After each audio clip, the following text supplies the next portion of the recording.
also your all your comments, and also for we might use small excerpts of the presentations also for the website. So that's that for further information.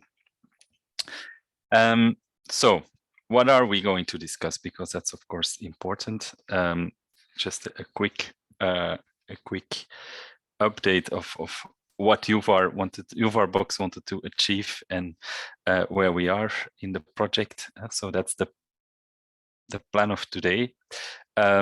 We'll start with the DG Move, setting the scene of the project, policy developments in the field of urban vehicle access regulations. And then our project coordinator will update us on a general status of the project. And then we have a short presentation of the first activity in the project, which was the establishment of the state-of-the-art on UVARs in Europe, but also on the way communication about access regulations is organized in European cities. There's always time for Q&A after these presentations. We'll group that for the 3 presentations together. In a second item in the agenda, we listen to the consortium members who have worked in their countries on explaining UVAR Box and trying to gain momentum for harmonized and accurate urban vehicle access regulation data. So we'll hear about the steps that are taken in these 5 countries. And then we end the session, the workshop, with the update on the technical progress, where we'll hear about DATEX II data model that has been developed, and also the tools, the digital tools that are developed. So we also designed the agenda of the meeting in a way that people who are more interested in policies can be there for the first hour and a half, and then if you would like to leave when it gets too technical, that's possible. So that's a bit the idea. So not all agenda items might be for everyone in the room. So don't hesitate to pick those items that are the most interesting for you. So that's where we are. I think we'll start the meeting with a presentation of DG Move. And with us is Isabel van Doorn as well as Eduardo Felici, and they will set the scene for us in terms of policies. So I think you can share your own presentation. And I will disappear in the background. I would also like to ask the speakers who are not speaking maybe to stop sharing their videos. Yep. Okay, maybe I can take over.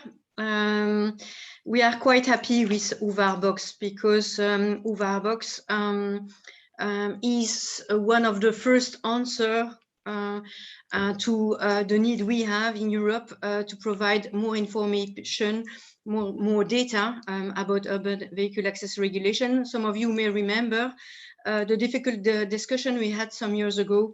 With the budget received by the European Parliament, we managed to have this first project, UVAR Box, to help the cities to provide information about their urban vehicle access regulation in a format which is the European Commission or European standards DATEX II, and provide this information to the general public through navigation system, for example. So we need to move forward from information provided on a website towards information that comes in your car directly.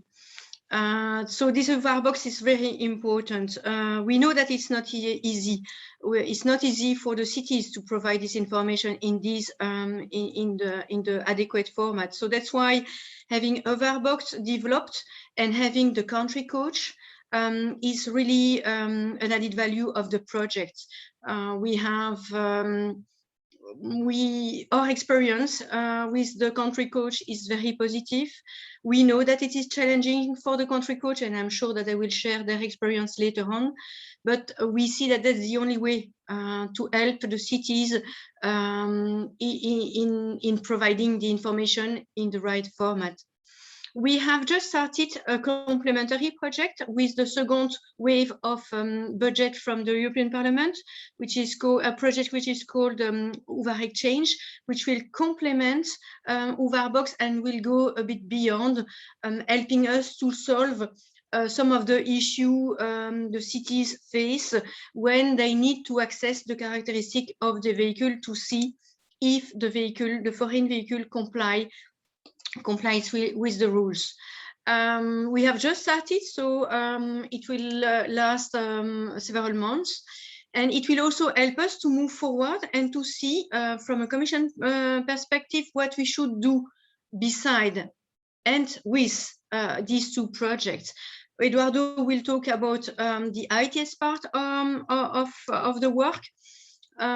Just 2 words that we are in the process of drafting the new EC approach to urban mobility. And of course, we will talk about what to do with urban vehicles access regulation. I don't say too much on it. You will see at the end of December, mid-December, that we will come with the new EC approach to urban mobility.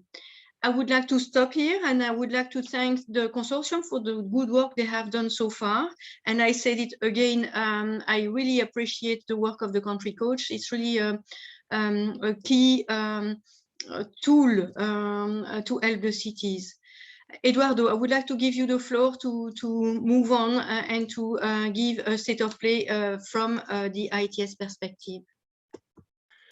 Yes, thanks very much, Isabel, for this intro and for passing me the floor. Let me share my screen very quickly so I can also show you a few slides to aid my presentation.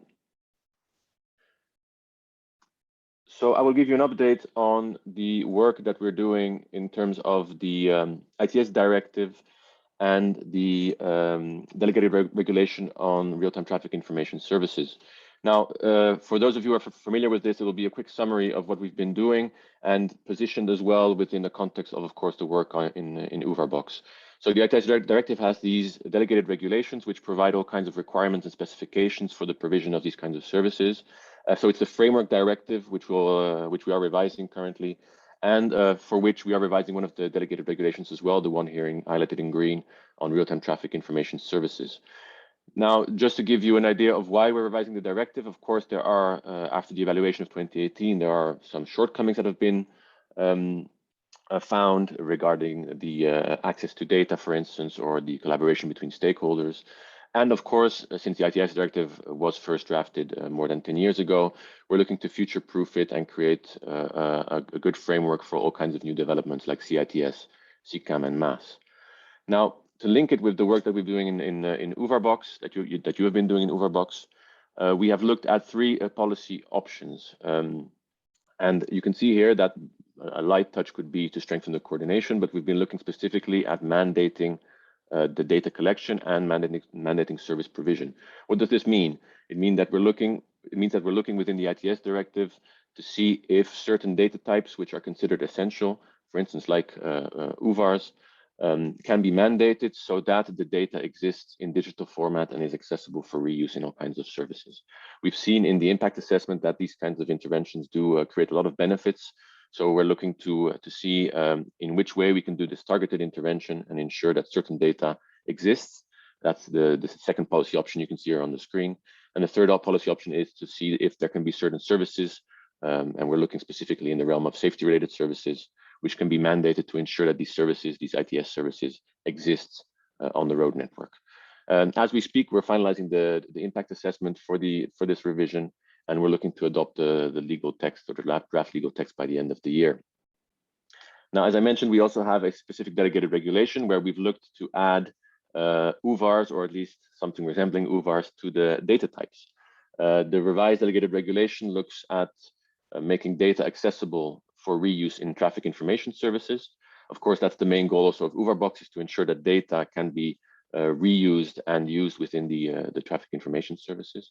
And you can see here on the screen in green, one of the new data types we've added to the delegated regulations, which should catch all kinds of UVARs in all their flavors and types that there are. So boundaries of restrictions, prohibitions, or obligations with zone of validity, current access status and conditions for circulation in regulated traffic zones. So here specifically, this as a new data type should ensure that if within the remit of the delegated regulation, the data exists, it's also shared by the national access points. And then on top of it, this framework, this change in the ITS directive, the framework agreement, could also ensure that this data is created in the first place. And of course, the delegated regulation has a lot of new requirements regarding the reuse of data by service providers. So for instance, if the UVAR data exists on the national access points, the service providers are obliged to reuse them in their services. So that should also provide an incentive for the data to be created. And we're looking at facilitating the reuse of in-vehicle generated data for specific public tasks like traffic management and road maintenance. So this gives you a small idea of what we've been doing in terms of policy within the ITS directive. Now for this delegated regulation, we'll have a publication for feedback to be launched within days. So you can have a look at the draft text and provide your comments. And the goal is again to adopt it together with the ITS directive and the package with the other legislative measures at the end of this year.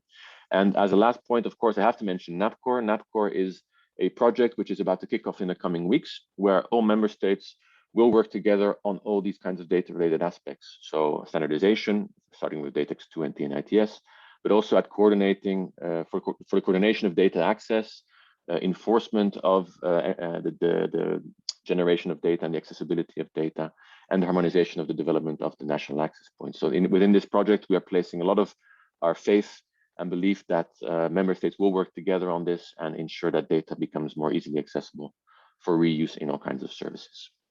That's it from my side. Thank you very much. If there are any questions, I'd be happy to take them. Okay, thank you very much, Eduardo and Isabel. I don't know if there are further interventions from DG Move to be expected, or this is it. Okay. Thank you very much. Yeah, I'd like to group the questions at the end of this block. So I hope Eduardo or Isabel can stay on. I do take note for the next steps that also our participants today are invited to comment on the delegated regulation that is under preparation and will be launched soon.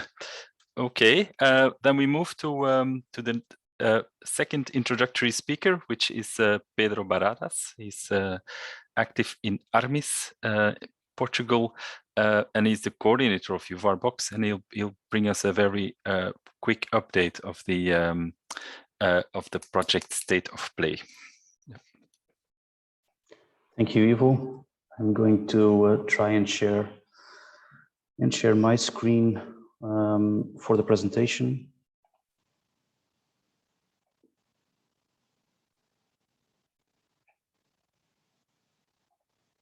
It should be coming up in your screens as we speak. So I hope that I do indeed provide a short update on the status report. If I go further than 10 to 11 minutes, please give me a heads up. UVAR Box is a 2-year project, and this third workshop comes more or less halfway the project. So it's a really a good opportunity to showcase and the things and that the consortium has been able to progress, and also to anticipate some of the next steps until the end of the project, what we expect to have in place as we move further away.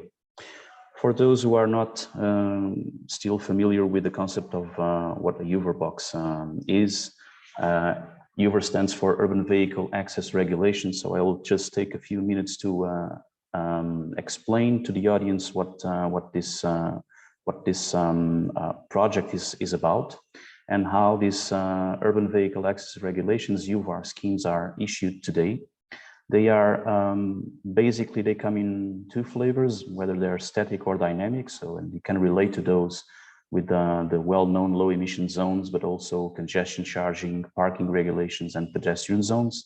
most of you are familiar with, and the more dynamic ones, which come with congestion charging, also low emission zones, and those include usually triggering conditions. They're issued by authorities. They can be issued by local, regional, national, or even EU level authorities, and they go through an implementing publication, usually done on paper and websites, and they do tend to come with a few informations: geographical scope, time periods of the time of the day, time of the week, also information about the preconditions for the vehicle weight or size, maximum permitted weight or width, and usually it implies a payment or a fee. However, UVAR today are not always integrated into a larger transport and mobility plan. They are language dependent. They reflect a little bit the cultural local subtleties, and but they are indeed traffic regulations issued by public authorities. They sometimes are a little bit creative and refined, which is room for provides a lot of room for harmonization, and this is a core activity in UVAR Box. Therefore, what we intend to have in the future is a much more harmonized approach, a much more standardized approach, taking up the same elements, but converting this into a different format, a machine-to-machine readable format compliant with the ITS directive, which is to say a DATEX II format. Also, because UVARs can be combined, different schemes can be combined for the same territory, what we see is that these all types of UVAR in the member states will have to be detailed according to the data model that we need to establish for providing a little bit more of harmonized understanding and machine readable formats for computers to be able to access and understand what these regulations imply, so that movement in Europe can be much more facilitated. So we see this in the near future, a tool for public authorities to change, upgrade their processes, their manual processes, into hopefully what we expect to have a friendly, user-friendly tool, a user-friendly interface that relates to that UVAR DATEX II model that I was referring to, and complies with the administrative data that is published by the competent authority while issuing these regulations. Then a description of the type of regulation, and it can be several types of regulation and in combination for the same geographical scope, as I initially mentioned as well. An input for the time validity of these regulations, and also the activation process for triggering conditions for the more dynamic use cases in place. Applications for this can be also linked up to the permits or the stickers, and of course the many exemptions that we have throughout this first year been able to identify that pose some issues to the harmonization efforts that we have tried so hard to pull through. Hopefully in the future, what we expect from the UVAR Box is a set of tools, and that's exactly why the name UVAR Box, the UVAR Toolbox, that combines either processes or technical tools to the road authorities and the end users, third parties to take up and to enable the provision of hopefully accurate, up-to-date, continuous and interoperable EU-wide real-time traffic information services. Therefore, in line with what the Commission was exactly presenting earlier, and Eduardo mentioned specifically Delegated Regulation 962 in that regard. Also, to support cities to streamline and simplify their digital procedures for issuing these regulations, and then to expose this at the national level, at the level of the national access points. So lessons learned from COVID, and COVID has had an impact, I think, in mobility and also in the UVAR box as well. And what we see now after summer is that traffic is quickly climbing back up to the levels of 2019, and thus emissions. And even with the distortion of telework that has come to stay in our daily lives, even though all of these changes, we still see traffic picking up. So this would suggest that traditional physical measures put in place in the last couple of years, although very positive, will not be sufficient to achieve carbon neutrality targets by 2030. The good momentum so far achieved and all the efforts done need to be complemented.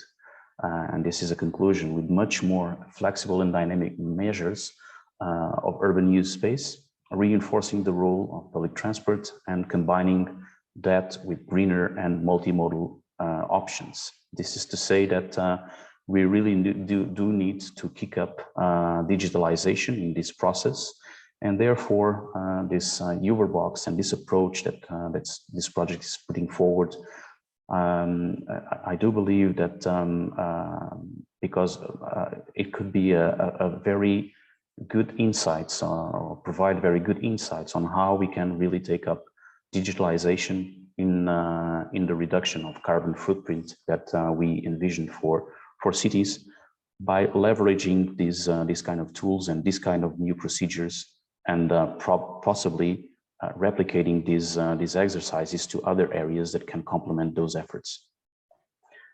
From a project organization, the consortium has established 5 main roles that you see here described in this slide.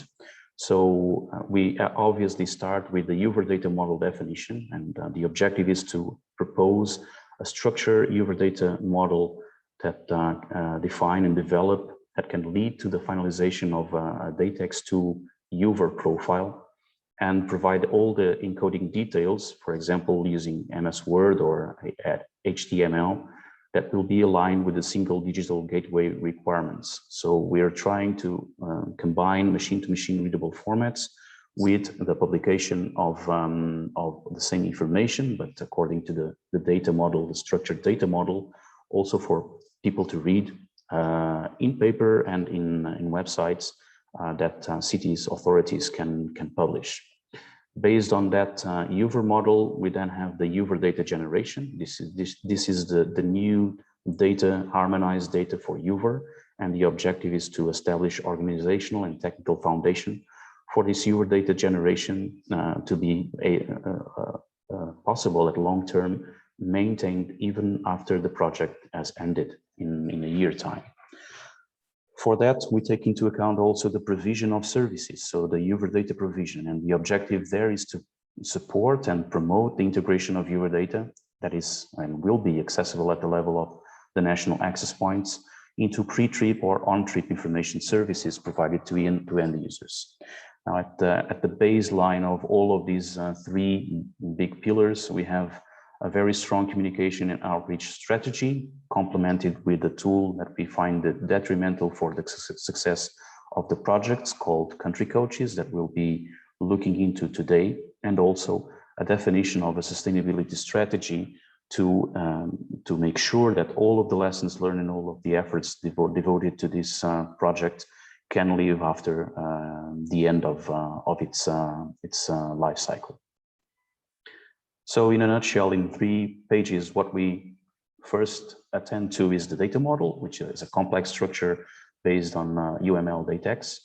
Then we try to combine that data model into user-friendly interface for the generation of data. This will be available especially for the authorities, and a third party for end users to take up the benefits of all these efforts, to be informed either on trip or pre-trip, on the vehicle or in their mobile about the kind of restrictions they are going to find in a certain geographical area, whether there are low emission zones, parking schemes or charging schemes.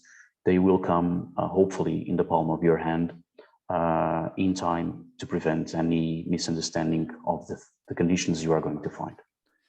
Pedro, you have 2-3 more minutes, please. Yep. Ooh, I'm so sorry. I will try really to speed up. So where we stand today, the UVAR data definition model is finished. So we have what we now see as the first DATEX II profile that will be fine-tuned until the end of this exercise. And this has been developed with the support of a report with the state-of-the-art and building on top of already existing lessons learned from SET-PSA, such as and others, such as the Socrates project. On top of the UVAR model, we want to start building up this user interface, gaining a lot of knowledge about the UVAR policies at local and regional and national level. And we're going to map the current information in data flows in the existing procedures to take up into the user-friendly tool. We want to both identify the digital based on GIS systems or Excel tables and physical like PDFs or websites, and to make sure that we provide knowledge and procedures on how to activate and deactivate, especially targeting the dynamic UVARs that we've referred to. We've put out a lot of efforts on the outreach, since from webinars to questionnaires to workshops. We have been able to translate those into different languages to make sure that we touch upon as many people as possible and collect the best information possible as well. And so far, one of the questionnaires has been up online for the last 7 months and has acquired more than 400 people have visited and filled in the questionnaire. Takeaways for the data model definition and probably for the Q&A later on. We see a gap between the person responsible for the UVAR at local level and the ones involved in European cooperation. And this is a challenge to ensure harmonization. There are different EU member states that have very heterogeneous levels of digitalization on traffic regulations, another challenge. But we do find that the most advanced authorities need to support other authorities to frog leap from where they are today into a more quickly uptake of the lessons learned from the project. However, on the positive side, there are similarities between all UVARs in Europe, which are based on more or less the same attributes. And this is a very important asset to build on the future developments for machine-readable formats, as well as for the tools that we envision to develop. Finally, well, yeah, a few more slides. I bear your patience. Other barriers that cities in the UVAR box would include also resources, skills, and it's difficulty in digitizing data, especially when we come to 3D maps and flyovers are on the boundaries. Some of our stakeholders really do not see the benefit, although they know that they should. And DATEX II is obviously not the most well understood tool and easy to access. So there will be a need on support and training to become part of the day-to-day operations for the sustainability of the project, and therefore the importance of the country coach as a tool and mechanism that needs to be embedded in the strategy, in the sustainability strategy. For time's sake, efficiency, I will just skip this slide, just to refer that the toolbox, the UVAR box is designed to the provision of real-time information to support the cities to streamline their processes. So it's a kind of a technical toolbox combined with new processes for authorities, but bear in mind that we're developing a new language, and the new language, as any other language, needs training and coaching over time. The exercise is being piloted in 5 member states: Austria, Belgium, Germany, Italy, and the Netherlands. And this will mean that in the future, it will have to be scaled up and replicated to other European member states. My final slide, a general overview of where we stand. So halfway there. We're just going to submit the interim report when all of these lessons learned are captured and shared. And we still have in front of us an organization of hackathon during the Transport Research Arena in 2022, where we really want to test out this data model, the user-friendly tools, and if actually this can contribute to innovative and more effective services for the end user. Final slide, the project will contribute to define a standard for UVAR communication, support their definition, but most important, it will be designed to support easier perception and comprehension of the UVARs by their targeted public, so the end user, and also support communication of UVARs from local authorities to the national access points, therefore facilitating location of information of UVARs. This coordination between local and national must be further encouraged throughout other initiatives beyond the UVAR box, and therefore the reference to the NAP core.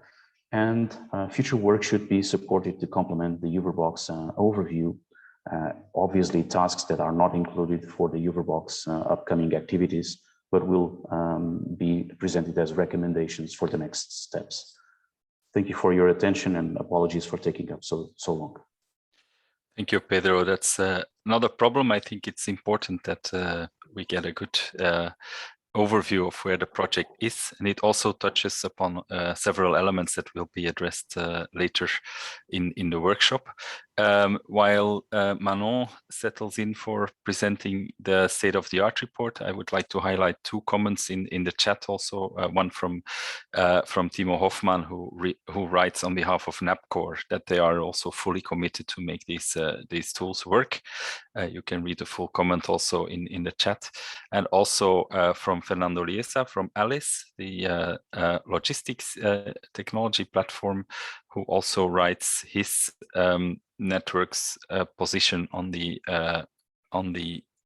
access regulations in cities, where he has you don't see that because it's not written to everyone, but Alice is has a position based on communication with its members to call for a harmonized framework for vehicle access regulations, harmonized access management, etc. And the question to the Commission to create a framework for cities to share and share existing requirements, future plans to a centralized database, and supporting activities to facilitate the best practices. So that also writes Fernando is in line with the plans or the evolutions that UVAR Box is bringing.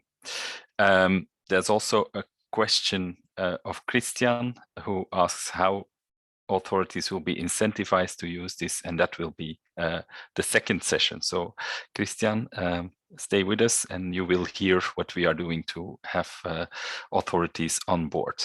Okay, we move now to Manon Cohen from Polis, who has worked with the partnership on the state-of-the-art report, and she will briefly report that, and then we'll be back with more questions and comments. Manon, the floor is yours. Thank you very much, Ivo. So in the sake of time, I'll try to be very quick. So the UVAR state-of-the-art report is the deliverable, the first deliverable of UVAR Box. It was submitted in July this year and is now in review, considering the GMOV's feedback. So I will now present just the main content of the document because the feedback will not influence this main content. The deliverable is structured in 4 main parts. First, we present the methodology, how we collected data on the different UVARs in the EU and mainly in our main focus countries. Then the UVAR definition. So we define the different categories of UVARs that we have collected data upon, and then the different attributes that build these UVARs. Then there is the main part of the report, which is the overview of the schemes in place and the processes to create UVARs and to communicate about them to road users. And finally, the lessons learned for the development of our tools. So on the methodology, we first define the UVARs and the categories, as I said, and their attributes, but I'll go deeper into that part when I describe you the definition. So we have set a definition, then we have reached out to stakeholders and sent them a questionnaire to collect the UVAR that they have in their zone, and then the processes that they have to create and to communicate on the UVARs. And then based on this questionnaire, we have organized meetings to validate the results that we have obtained. In parallel to this outreach, we have conducted some desktop research, mainly collecting information from local websites, so websites from cities, regions, etc. On the definition of UVARs, so we have collected information on 5 main types of UVAR, the low emission zones. These are the zones where only certain types of vehicles are allowed based on their emission level. The limited traffic zones, these are zones where vehicles need a permit to enter, based mostly on residence, for example, or the function of the vehicle.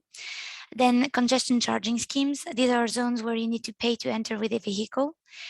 Parking regulations, these are zones where you're allowed to park only in certain times of the day, or only certain types of vehicles are allowed to park, etc.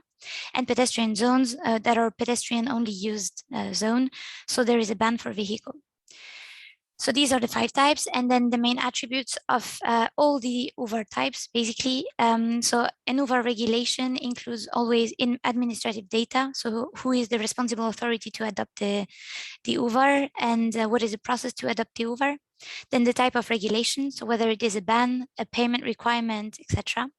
The time validity of the UVAR, whether it is valid several days of the week or a time period in the day, etc.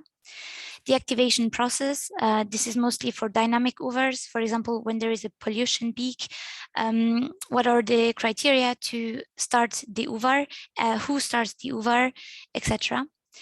Then the location of the UVAR, whether it is on certain roads or on spatial coordinates.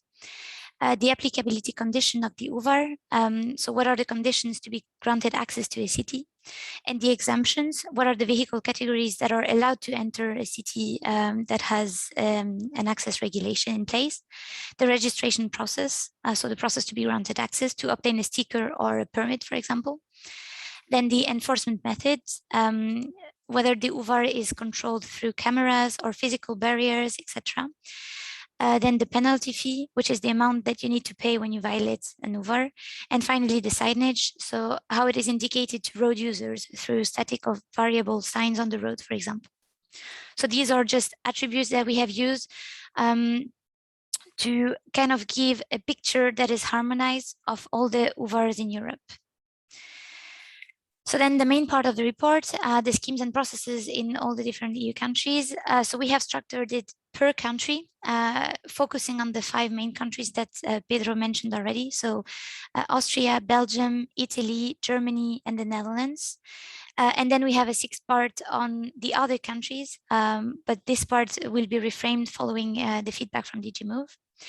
And so in each of the countries, we have 3 parts. First, an overview of the existing and planned schemes, cities that is structured per type of UVAR. Second, an overview of the processes that are in place in the country to create UVARs. So who creates the UVAR mainly in the country, with which tools, whether the UVAR is digitized or in paper or online, etc. And then the processes to communicate UVARs, whether it is communicated through websites or through road signage, or all the different methods that local authorities use to communicate about UVARs. At the end of each country, we have a summary table that looks like this. So this is the first part about the schemes in place. So for example, for the Netherlands, you have the schemes in place in these different cities, and then this for heavy duty vehicles, because this is a national scheme, and the different attributes that we have collected. So for example, in the Netherlands, the most common UVARs in Amsterdam are low emission zones, combine limited traffic zone and pedestrian regulations, and pedestrian zones, and parking regulations. Oops. The responsible entity is mostly the national and city level for low emission zones, only the city for limited traffic zones and pedestrian zones, and rather the national levels for parking regulations. So I won't go in details in the rest of the table, but that's just for you to have an idea of what is in this deliverable.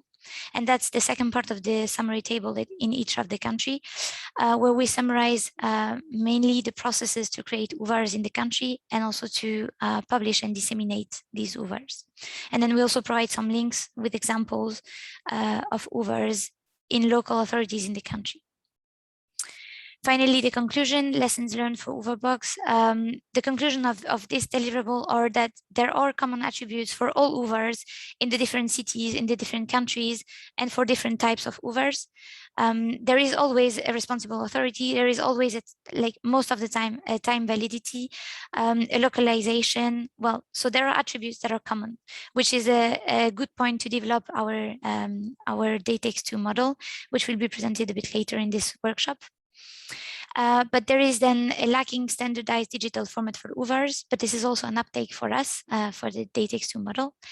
And then there are also lacking resources and skills to digitize data. And this is a challenge for us. And this is why also we adopt the country coaches. And this is the next part of the workshop. And finally, there are various digitization levels in cities, and we need to create tools that are adaptive, that enable cities which have already tools in place to still digitize their data with these tools, but also cities which have absolutely no tool. The tools that we develop needs to be supportive to them as well. So that's it for the presentation of this deliverable.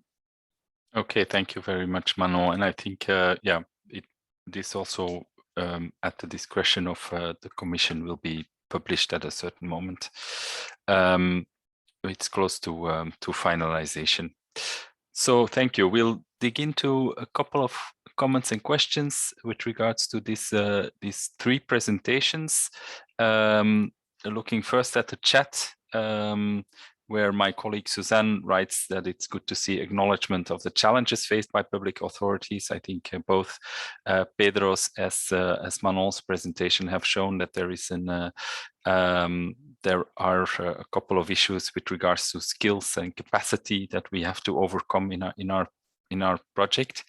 There's a question from Johnny Svedlund with regards to the relation between DATEX II and ETSI, with an answer from John Harrod.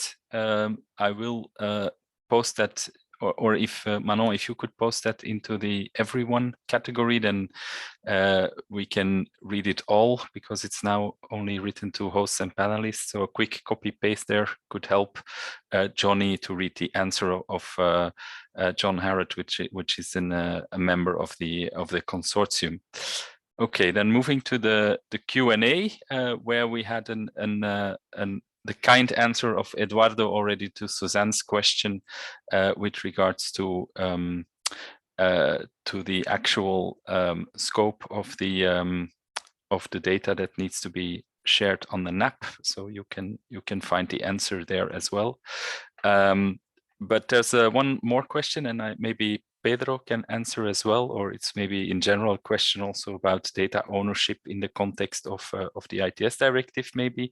But so the question of Juan Santa from ASEA, who will own the data after the project has done its work and the UVAR Toolbox has been used by local authorities to put in the data towards the national access point. So I don't know, Pedro, if you can answer. Yes, thank you, Ivo. I will try. Well, the tools, who owns the tools? This is a project from the Commission, so I would say the tools belong to the Commission. How they will be sustained after the project is something that we are trying to address in the sustainability strategy. But in principle, the design of the tools is made in a way that it will be available in open platforms such as GitHub, that combined with training will be hopefully for any public authority able to use it and take use of it. It will have to be maintained. It will have to be upgraded, and those are the questions that we are trying to address in the strategy plan that we have coming in the next round for the next year in 2022, and these are the things that we are trying to understand how we can maintain momentum and make sure that the community is able to pick up this as a standard tool for issuing machine readable UVAR schemes. One of the things that we find interesting is the relation to the Federation of the National Access Points, and therefore also the relation with the DATEX community, which in this new PSA that is going to start this month, late this month, we also hope that this community is able to respond to some of those challenges of maintaining and upgrading and training the communities in that regard for the best use of the tools. Okay, thank you. Yeah, Vincenta also thanks you for the clear answer. I see two questions that are related and that I would like to postpone to the moment that Bart presents. But it's a question of how this kind of information relates to other information about other roadside amenities like charging infrastructure, for instance. So to what degree is the access regulation information, will that be in relation to other kinds of mobility information? And then the example that is given by an anonymous attendee as well as by Mike from ANWB, whether this goes to the detail of informing about charging infrastructure. So let's keep that for the technical session with Bart. He can think of an answer, but I think he's also involved in the processes to digitally map these kind of infrastructures and services. Okay, I don't see any further questions, so I will thank the speakers. So Isabel and Eduardo from DG Move, Pedro from Armis, and Manon from Polis, and move to the next block in the in this workshop, which is a state of play in the national stakeholders engagement. Just to remind the speakers of the order, we'll take Italy first, then Germany, then Austria, then Benelux with Belgium and the Netherlands, and then there's a short state of play of other countries in Europe. But we'll start with Italy, with Claudio from MEMEX, and maybe also with other guests from TRT and MEMEX who are cooperating on mapping and mapping UVARs in Italy and involving local and regional authorities in that in that sense. So I give the floor to Claudio. Thank you, Ivo. I'm going to share my screen. So you keep it 5 minutes max, okay? Thank you. Keep it, Okay. Okay, thank you. Okay.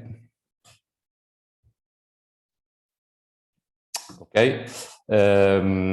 My presentation is with the activities already carried out in order to engage several municipalities and public entities by Italian cities. At the moment, we have already contacted around 400 municipalities, and thanks to the UVAR workshop organized at national level, we have also involved in the project activities the MIMS, that is the Italian Ministry of Sustainable Infrastructure and Mobility, and TTS Italia.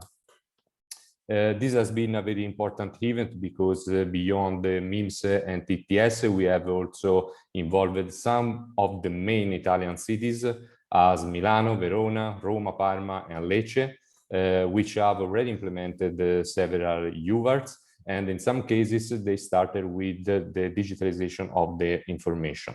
Thanks, and after this event, the MIMS confirmed its support to the UVAR Box consortium and the importance of the project. And furthermore, we have also collected the availability by several municipalities to continue the collaboration with the UVAR Box consortium in the role of front-runner cities. In this slide, you can see the monitoring dashboard that MEMEX and TRT has developed in order to monitor the status of the contact, and you can see several kind of information summarized on it. As an example, the stakeholder list and their attributes, the Italian country territory coverage, and several filtering commands in order to focus the analysis on specific area or on specific data. In this slide, we have included the stakeholder already contacted or that we have to contact in the next period, and we have organized it in 3 different levers. On the left, you can see the national lever where we have included the memes. In the center, you can see the regional lever where we have included the regions that have already implemented at least one LEDS or one emergency scheme or winter LEDS. And in the yellow box, we have highlighted the region that has already implemented at least a regional plan, as in the case of Tuscany, where in 2018 has been signed a regional plan for the improvement of the air quality. Whereas in the other yellow box, you can see 4 regions that are Piemonte, Lombardia, Veneto, and Emilia-Romagna that in 2017 have signed an agreement for the improvement of the air quality in the pop lane. On the right of this slide, you can see the local lever where we have included the Italian municipalities that we have already contacted and that we have to contact again to receive more feedback than now. As said, our strategy will be to contact the region where are included a high number of LEDs as in Lombardia, Piemonte, Tuscany, Emilia-Romagna, and Veneto. Whereas in the other region, where have been implemented 1 or at maximum 3 LEDs, we will contact directly the local authorities.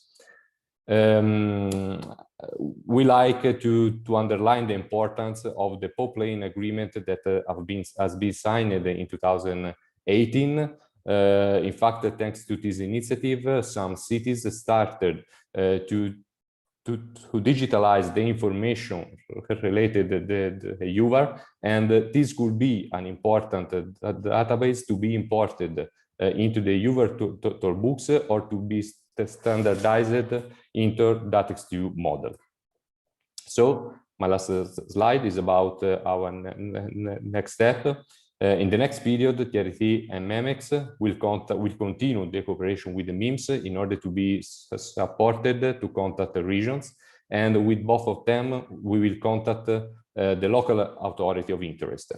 After this first step, we will continue with the presentation and training of the UVAR Box tool, organizing a dedicated workshop at the regional level. And after that, we will start the data input activity by the city UVAR responsible using the different input mode available. And in parallel, we will provide the DATEX II model developed by the UVAR Box consortium. As a last point, we will validate the UVAR Box tool and the outputs from the city point of view and cooperating with the front-runner cities. Thank you. That's all from my side.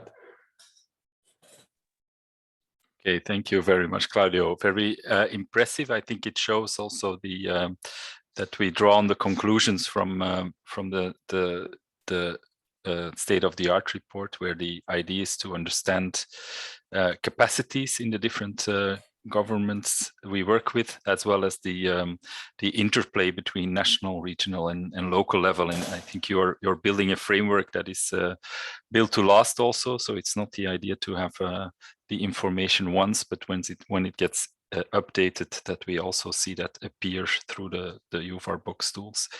Thank you very much. So we move to Germany, to Florian Hilti from Prisma, who will present the efforts in Germany. Thank you very much, Ivo.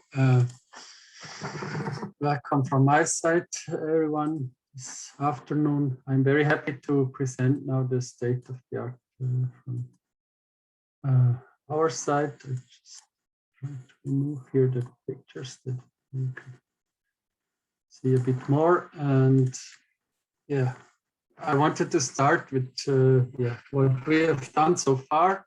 As most of you know, we had this questionnaire and also we had a workshop in March this year in German with the German stakeholders, which was very interesting, and we had a lot of discussions and interviews so far, and that led us to a list of 80 people from, or more than 80 people from more than 60 different organizations who are concerned with UVARs. And yeah, unfortunately, I have not such a nice list, a map like our colleagues from Austria, from Italy, sorry. But we have also identified 6 pioneers, 4 cities, Berlin, Düsseldorf, Hagen and Wiesbaden, plus the Federal Environment Agency and the Verkehrsverbund Rhein-Sieg, which is in the Cologne area. And if anyone now is in the call who's also is interested to pioneer here in the UVAR, then we are happy, and please leave some comment or just contact me or someone from Polis. Okay, I forgot my first slide. Okay. Yeah, no, okay, yeah. I skipped over the 2 first slides. I'm sorry for that. So maybe now I start with who we are and why are we doing this quickly. We are Prisma Solutions, an IT and consulting company with more than 20 years of experience. And beside of that, our consultancy and IT solutions are in the area of traffic, mobility, and infrastructure, and bringing them together. So UVAR is one of our core topics. And beside of that, we also work closely with the Bundesanstalt für Straßenwesen in Germany, in the MDM user group. This is a group which works to develop or to further develop the national access point in Germany. And also we are working together with the Swiss road authorities for their newly established national access points. So this brings us the ideal, or makes us the ideal solution for the country codes in Germany.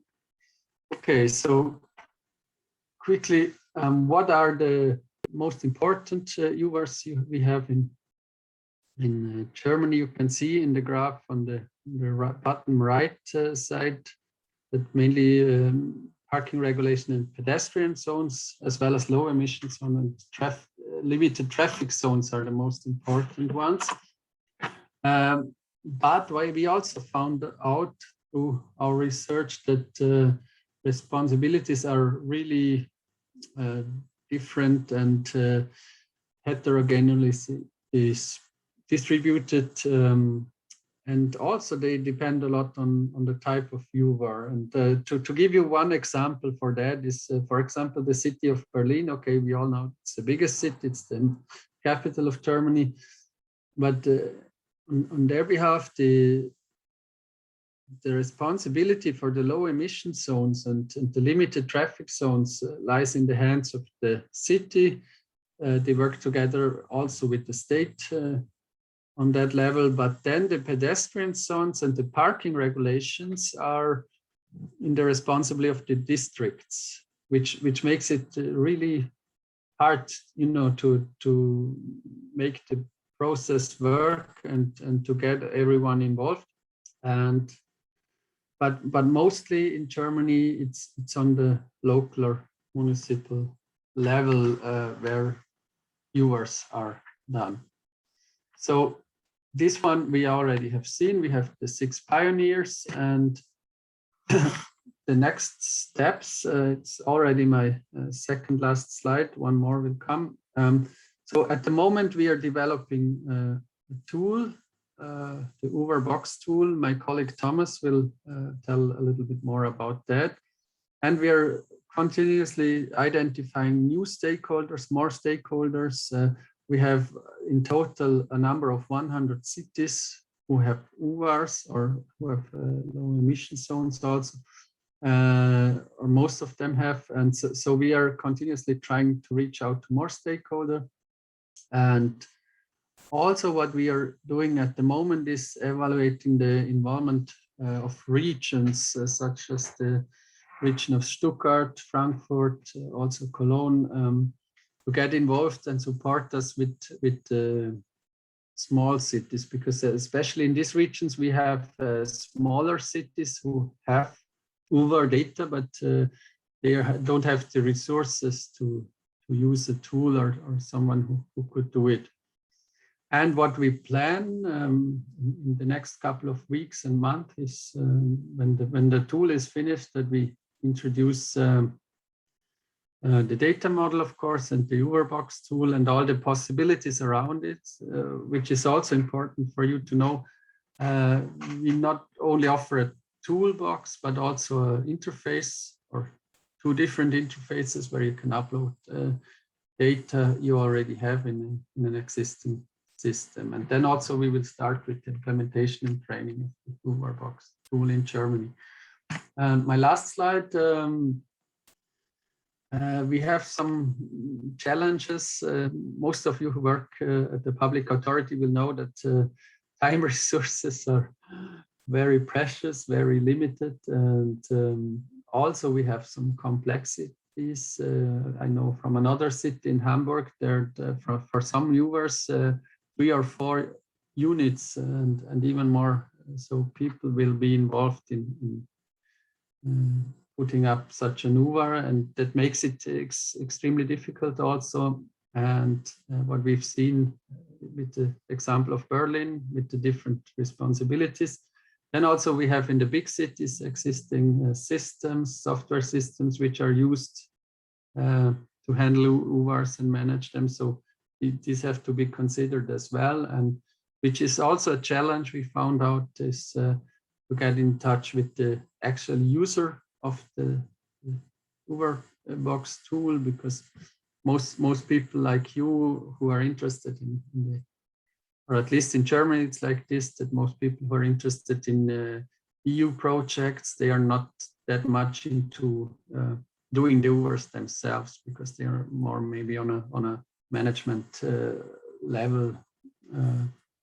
So, and one other thing, one other challenge we have in this project is the timing.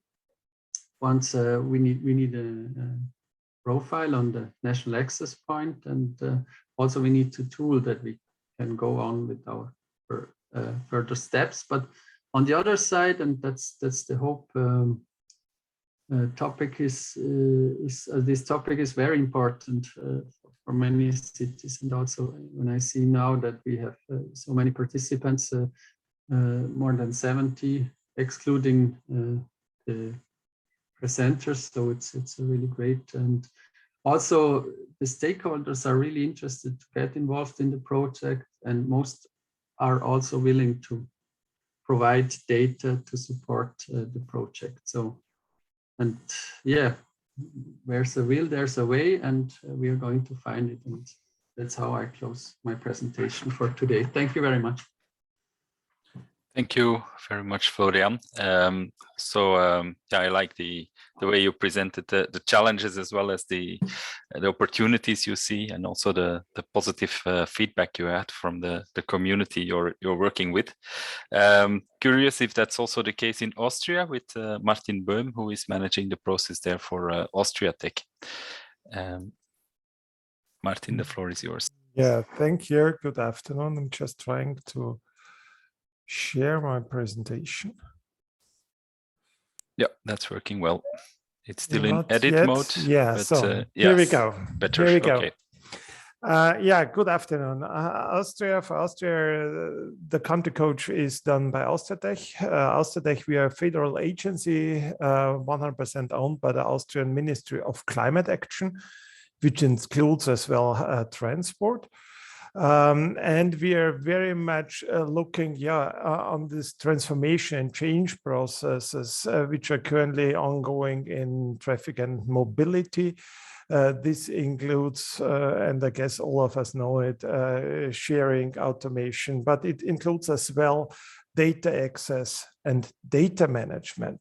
And in this regard, we are operating the Austrian National Access Point, which is based on the delegated regulation, which was also mentioned by Eduardo. And in fact, in our role as national access points, everything what goes with data, with transport-related data, and now also especially with UVAR data is of high importance to us. When we're looking to Austria, we don't see too many UVAR schemes currently. So if you're looking to low emission zones, we have there 5 on regional level, especially for heavy vehicles. What we have, it's a very specific type. We have emergency pollution schemes, which are not 100% seen as UVARs. Those are primarily affecting maximum speed limits at motorway sections.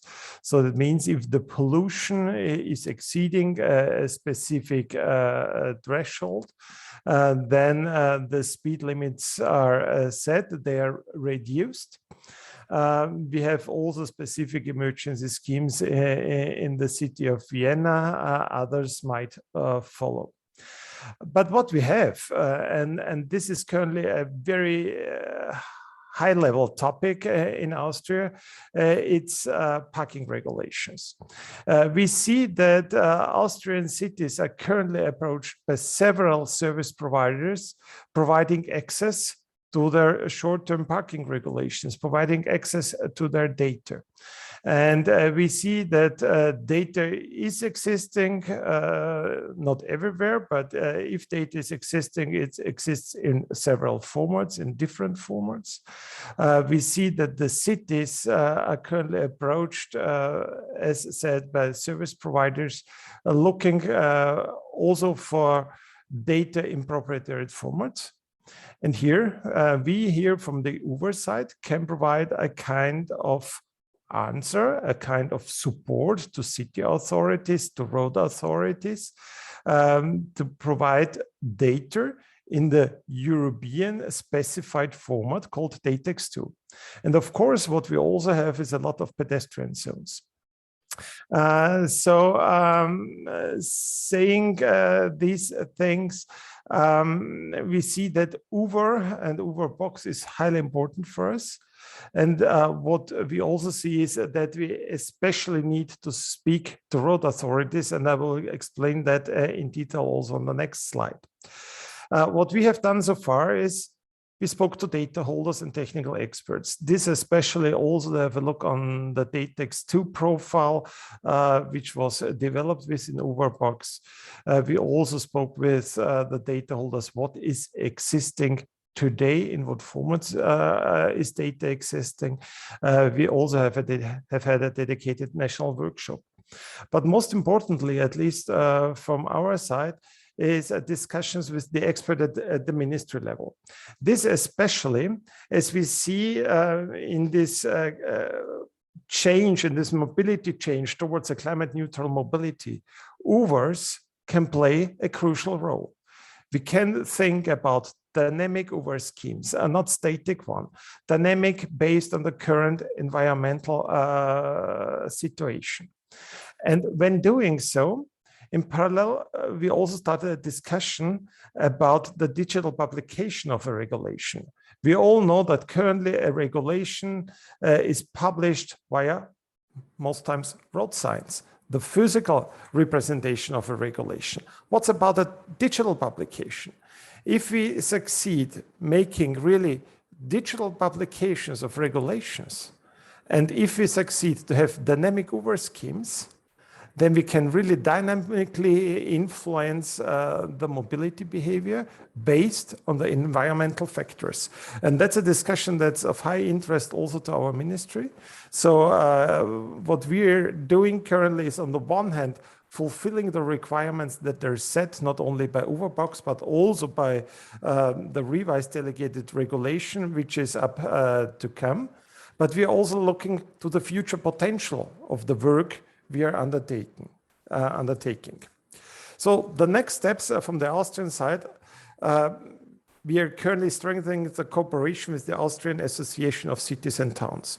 This especially as this Austrian association, where all the major cities are linked towards, they are harmonizing or supporting us to harmonize all the processes with the cities.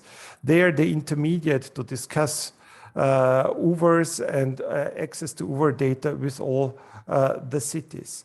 We, of course, work as well directly with cities on the elements they need to do quickly, which is currently parking, by testing and using the tool. When I speak testing and using the UVAR Box tool, of course, we are also setting up a kind of train the experts or train the trainer concept, that we have really the UVAR Box tool not just used by one entity or two, but spread around towards the cities so that the cities themselves can use the UVAR Box tool. Of course, the UVAR Box tool will be accessible also via the national access point, because at the end of the day, and hopefully in 1 year's time, we will have the UVAR data accessible via the national access point in DATEX II format, which does not mean that all the data is directly stored at the national access point. So the data will still be with the data holder, but we will have at least a registry service where you can identify where relevant UVAR data is existing and how to access them. That's in a nutshell what we are doing in Austria and what's our current status. I hope I'm in time, and thank you very much. Thank you. Thank you very much, Martin. Very clear. I think we are we have to also know, or the participants have to know, that you are also leading on the work package that soon will start to embed UVAR Box in future NAP activities. So that's a very important part of our project, but that will be the substance of a next workshop. But it's good to see that you already are testing approaches and proofing approaches to make the tools last well beyond the project's lifetime. I think that's very important. I invite all participants also to ask questions and to come forward with comments in the chat or in the Q&A. And then we move to the Benelux with two separate short presentations, one on Belgium and one on the Netherlands. And we'll have Nuno from the MapTM from MapTM, who will present his efforts so far. Thank you, Ivo. Good afternoon, everyone. I hope you can see my slides. Yes. I will present indeed for Belgium and for the Netherlands. First, just a few words about MapTM as a country coach and why we are engaging in this very interesting and necessary journey. So we are a mobility management service provider operating both in the Netherlands, but in some European countries.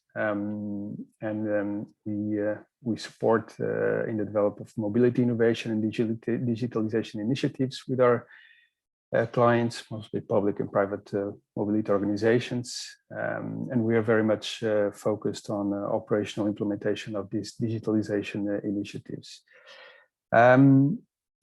With this role, we engaged on trying to interact with the stakeholders of UVAR in Belgium.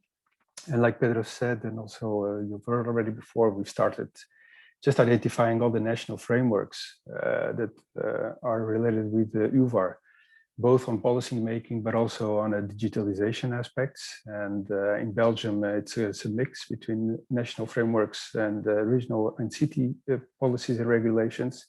that set up the different UVAR policies. We are also identified and engaging with the NEP, which currently for the Belgium is already implemented for the multimodal travel information service. It's operational, and for the real-time traffic information is being planned for the coming period. So it's an important stakeholder for our project also. We've collected the state-of-the-art currently in Belgium, where as frontrunners we have these 3 low emission zones with most important, biggest importance for our project in Brussels, Antwerp, and Ghent. There are plans for new low emission zones, and there are also limited traffic zones, both in Flanders and in Wallonia for the coming period.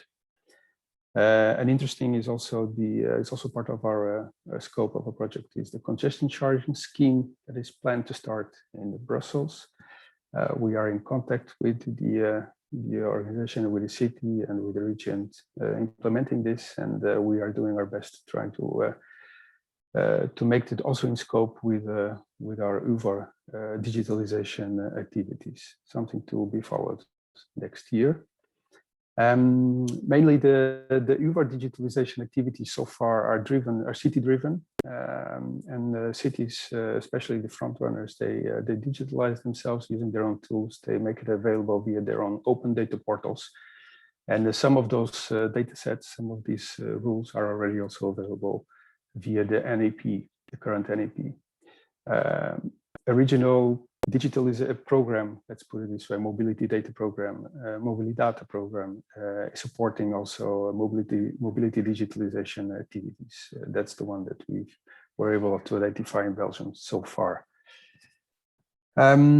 How are we going to? We are proposing to support and to the digitalization of UVARs and making it available for Belgium. We are currently exploring all the different options and also the feasibility for implementing the already spoken, the UVAR DATEX II model. We are doing this with what we call the front runners, the city of Antwerp, the city of Brussels and Ghent. And together with them, we will identify what is the most feasible, most valuable way to integrate with the results of our project, either just using the UVAR DATEX II model and supporting them with developing their first examples and applications of it, or just trying to have a full integration within their tools. Or just the other example, which is just to make use of the UVAR Box tool himself. And I think it will be definitely a mix, as in Belgium, there is also a mix of maturity level on the digitalization of UVARs. So we have to be sensitive to that, and hopefully, and I'm glad that we have different options to offer to the Belgian cities and authorities. So we're planning to have this exercise together with our front runner cities, that we are able to also to go further in the chain and to publish it within the NAP beginning of next year. It looks like that is technically and functionally feasible, so we are very happy with it, and hopefully we will have very good lessons learned and good examples to provide for the rest of the cities, and to engage them through workshops and with the help of our communication strategy, and to disseminate the tool and this knowledge to the rest of the cities. So this is for Belgium, and Ivo, if you allow me, I will continue immediately for the Netherlands, because yes, perfect. Yep. Because MapTM is also fulfilling the role of the country coach in the Netherlands. The same methodology. So the Netherlands identifying what are the frameworks which are driving both the policy making, but also the digitalization of UVARs currently. The Netherlands is already working for quite some years already on this level. They have some of the policies that we want to highlight, or initiatives, is the smart mobility policy.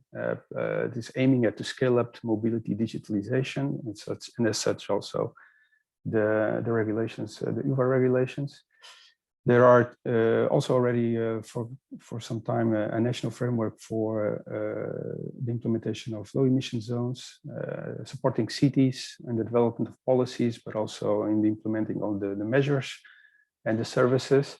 And that has been already at national level harmonized. So it's a very nice work that we hope to build up on it. And recently, actually already for some years, but recently being launched is the Zero Emission Zones framework, which is focused on urban logistics and supporting cities in developing policies and also setting up incentives to both cities, but also to road users, vans and lorries users to do the transition to zero emission vehicles. So we are coordinating, we are in contact with these frameworks and to see where does our project brings value, and as much as possible to integrate also our goals into their roadmaps. A very interesting and very much related with this is the roadmaps from these two national programs that are already in place for some time, which is the Digitalisering Logistiek, is a program to support the digitalization of the logistics data chains and to foster the interaction between all the different stakeholders, and also the concept of regional data teams, which is a network of data teams created by the different regional and city authorities. And this network is set up by a national level in order to support cities in their digitalization of mobility data sets and information. We as UVAR project, we're not going, we're trying just to integrate and to see where does our deliverables and our products for example, the UVAR Box tool or just the DATEX II model, how do these two deliverables and these two components integrate and can be integrated and create value to these already existing initiatives and roadmaps. In the Netherlands, there's currently 4 cities with low emission zones, and mostly they are combined with the limited traffic zones or pedestrian zones. There are also already mentioned, I think by my known 13 cities who have a specific low emission zones for heavy duty vehicles. They've been identified and they're all harmonized by the Milio Zones initiative. 4 cities with limited traffic zones and or pedestrians combined. It's something that in the Netherlands is popping a lot in the last years. And parking regulations in more than 135 cities. It's a well-established UVAR parking regulations with already and a very good digitalization scope, and also making it available via a central organization, which is RDW. So that's well structured and organized already, the parking regulations. So we have to see where UVAR can add value, and to try to harmonize also together with the rest of Europe the work that we are doing. National access points also front runners in that aspect, operational and also completely DATEX II compliance. They are already, I think in the next slide, the first results from our projects are already being applied both by the NEPs, so the UVAR DATEX II model, but also by the UVAR digitalization service provider, a contractor that was contracted by the ministry to support, let's say, the first iteration of digitalization, and they are already aware and also using results of our project. So that's already a very good result for us. We want to continue to coordinate further with the NEP to explore the different options for the availability of the UVAR info that we will produce or that we're going to use using our data model, and we want to do that to be able to be available in 2022. And further, our proposal for the Netherlands is, and for the different stakeholders, is to provide also the UVAR Box tool to both the digitalization and the current digitalization programs that are in place and the regional data teams, and we have to agree with them where does this UVAR Box tool fits with their roadmap. They also have a multi-year roadmap, and they are receptive to it, and that will be done in the second part of our project to try to develop to them a process, a long-term process for updating and quality control. Also in the last year, we are developing and planning to provide online training to support cities if necessary for the use of these tools at the medium and long term. This is for the Netherlands, Ivo. Okay, thank you, Nuno. That's very kind to be brief. Also interesting to see a bit the difference between the countries. As a Belgian, it's also interesting to see it from that angle. Finally, we have Lucy Sadler, who will give a very brief update of other countries we are following. With the objective to be as complete as possible with UVAR Box and to catch as much information we can. Lucy, you will have to be very, very short because good. Sounds brilliant by me. Good. Yeah. Looking at other countries, a bit who we are. Polis is coordinating the other countries, and each of these three companies is taking forward on their contacts and others. The other EU projects for Polis are revealed in Accessibility, some practitioners. I'm SADA Consultants. I run Urban Access Regulations and also work on the Reveal and the UVAR Exchange, the new brilliant project that just started last month, looking at foreign vehicle enforcement and information exchange. ARMIS is looking at Spain and Portugal and also involved with the UVAR Exchange. Where are the UVARs in the other countries? Here's the map you see of all Europe and schemes. There are 5 countries which have a significant number of UVARs, and then there's other countries which have one. AR put for access regulation. It's a regulation. It's not as big as a scheme, so there's small schemes. Plus parking and pedestrian zones in every country. But of the context, in general, as is everywhere, the cities are responsible for schemes, sometimes together with the national ministry or with framework that comes from the ministry. The most significant exception within these groups is the French emergency schemes, which are regional, and the Swedish tolls are implemented nationally, but also with cities involved as well. There are some national frameworks, kind of in France, in Denmark and Sweden. And some countries have national digital data collection or coordination. Sweden's established, Spain's at early stages. Denmark at least collects the digital boundaries, and Portugal's planning general digital data, traffic data coordination. Some of these countries are likely to have more expanding UVAR schemes, so that may help working with them. The involvement, there was the workshop 1 had Gothenburg presentation, Bilbao and Paris attending. And the questionnaire, which has been a really useful tool for getting input and getting students interacting. There were 12 other country cities. You see them listed there. The June workshop, we had one single workshop for all the other countries, with 11 cities from within Europe, plus Jerusalem, which we haven't counted here, as it not being in Europe. Further outreach, there's a training strategy this October, starting contact with the NAPs. December this year, starting more extensive contact with the cities, chasing up each city. When we've got the mock-up of the tool to help give the input with the cities. Training video and training webinars and meetings in February and March, together with a general dissemination strategy.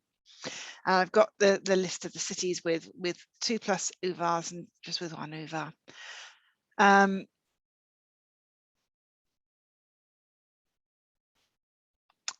The barriers to the uptake. France has a significant number of UVARs, but with little national overview and a different legal mechanism to many others. They don't use the TRO mechanism. And there's where you've just got 1 or maybe 2 LEZs or UVARs in a country, there's a lack of incentive in the countries with few schemes. The drivers, several of the UVARs, countries where you've got several UVARs is easier to work with for those city and for us where there's few. especially countries with existing coordination, which are lucky two of the countries with more UVARs. Some of the countries we've got are amongst those furthest in digitization, like Sweden, Denmark, Finland, Malta, and Ireland. And some countries like France are likely to have more LEZs coming out, so making more topical, hopefully encouraging them to digitize. And these are on top of the general barriers and drivers for UVAR Box.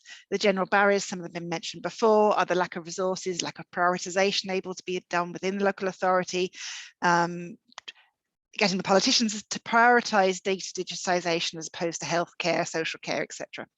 Lack of skills, lack of the standard, and the map publication possibility. The last two, of course, UVAR Box is working to resolve, and also as supporting the others. The drivers for the cities is you can get the information on the sat navs. It's something I've been working with since we started to do access regulation.eu in 2007. To get the information on the sat navs, it's really important. And then from that, you get increased compliance. And a scheme is about complying. A scheme that's not compliant with it is not what a city wants. And reduce complaints. And a significant hope for many cities is increased EU-wide and foreign vehicle enforcement with the UVAR exchange. The link there takes you to a bit more information about it. And the general, as well as the general digitization moved within the Europe. That's me. So before you chase me up, I'll stop.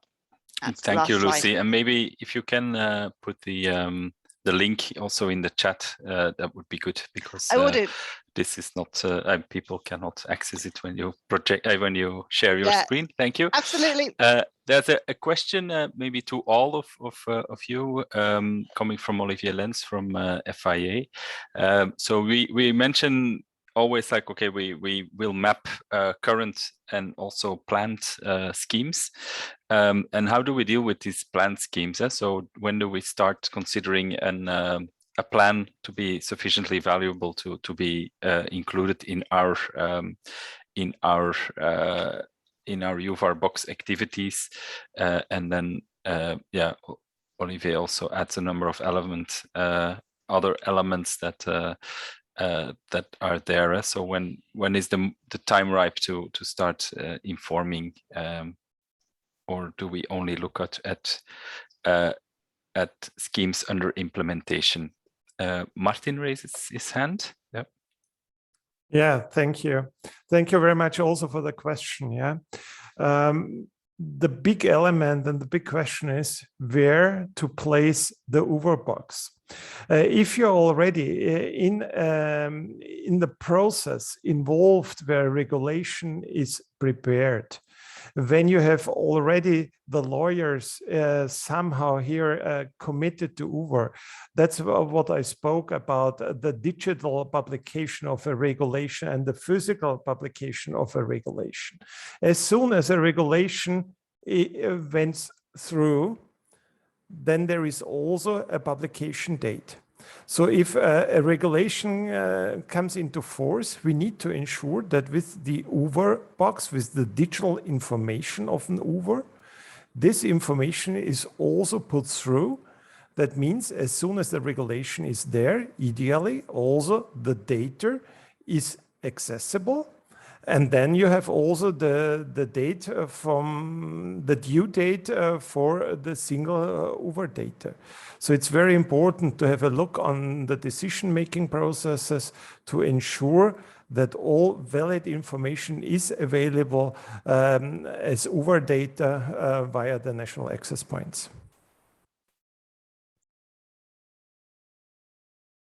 Okay, thank you very much. Also, Bart raised his hand, and I would like to use that also to give Bart the floor for the next block of presentation. I think we can move also time-wise move to that part of the agenda where we have two presentations on more technical issues. So Bart will present the DATEX II profile, and then we move into a presentation of the tool as it is today. Bart, the floor is yours, and you also want to start by explaining in which capacity you are presenting here because many people know you from different contexts. Yep. Yeah, thank you, Ivo. Let's start with that one. I'm here as a consortium member of the UVAR Box project, represented by my company UTREX. And though I wear many different hats in this ecosystem, today I'm only talking as a DATEX II expert in the context of UVAR Box. But the bridge that was offered by the question from Olivier is very obvious. Digitalization is a big challenge as a whole in the context of traffic regulation orders. And for now, the scope of DATEX II and also the scope of the UVAR Box project is limited to the traffic regulations that have been decided upon by the competent authority. And the process of coming to an UVAR has its own mechanisms, has a lot of legal stuff, has a lot of variations, and is a process that's not in scope of this project now.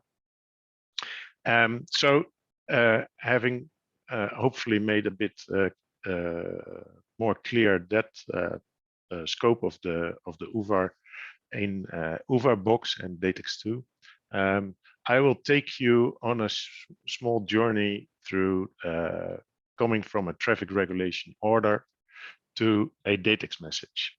And we did that starting with a lot of input from the 5 countries that was already a lot of knowledge has been gained by Lucy.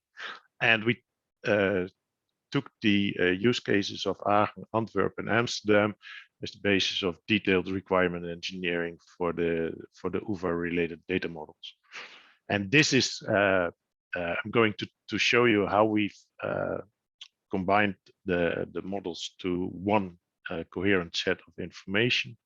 And then I take you in a more detailed introduction of how the DATEX II message from the Amsterdam low emission zone looks like, and also one of the limited traffic zones, how these are expressed in DATEX II with the current state of the modeling. And I also give you a short introduction into what we are going to do next with regard to DATEX. My computer is not responding as I expected, so sometimes it's hicking a bit. Well, let's look at the DATEX II model. Like I explained, we took the traffic regulation as a starting point, and the traffic regulation has a separate publication in DATEX II, enabling well, almost all traffic regulation orders that we have in Europe at the moment. And this model is based on the automated assessment of accessibility for a vehicle. So the vehicle, the computer should be able to process the data provided in combination with the data explaining what vehicle it is, what driver intentions there are, what specifics for the driver are valid, and then it can assess whether the vehicle is entitled to go where he wants to go. A second condition is that this information should be transformable into something that we as humans can understand. And I would like to emphasize on that DATEX II is not the primary language to exchange information between humans, but it is the primary language to exchange data between systems, enabling the information provision to humans and to machines. Well, this traffic regulation is amended with controlled zone information, and these controlled zones, that's what we are talking about in the situation of an UVAR, an urban vehicle access regulation. And the difference is that the traffic regulation as such is the strict legal context of the UVAR, and the controlled zone is providing additional information with regard to the permits that are in place, the administrative info you have to comply with, for example, whether you have to register or whether there is enforcement in place and how this enforcement is done. That type of information is not part of the traffic regulation as such, but is the controlled zone information which is added. Well, if you're very interested into which standards and parts of the standard of DATEX II are involved, you could study this sheet for a long time, but that's more for documentation purposes in this stage. And then if we look at the DATEX model, well, this is a very simplified set of diagrams of the controlled zones publication, but I think everyone can understand that a payload publication is the top entry level of the DATEX II publication. Everything that we publish is called a payload. And in terms of the UVAR box, UVARs, we publish them as either as a controlled zone, because UVARs are urban, but well, zones are also in non-urban areas, so they are generic.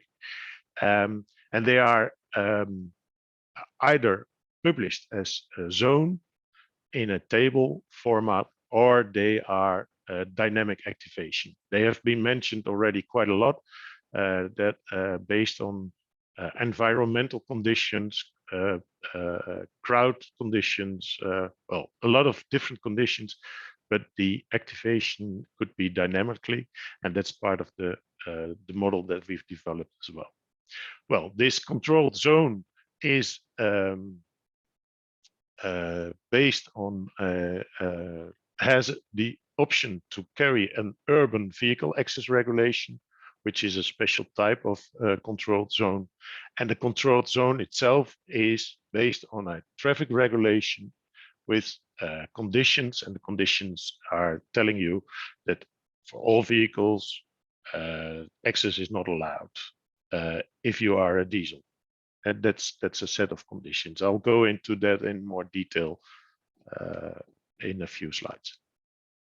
Well, what's complementary? It's not that that we want to go into this in detail for now, but the previous sheet showed you that we have a traffic regulation with conditions in the upper right corner of this diagram, and you see penalty, administrative access constraints, operational regulation, operational characteristics, retrofitting, non-codable conditions, registration condition, sticker condition, very specific things that are not part of the ordinary traffic regulation are in the controlled zone publication.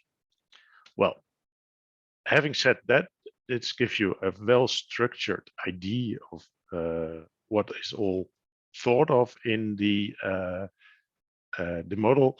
I now go to the low emission zone of the city of Amsterdam, and in the Netherlands, a low emission zone is marked by a sign that it looks like the one here in on the left.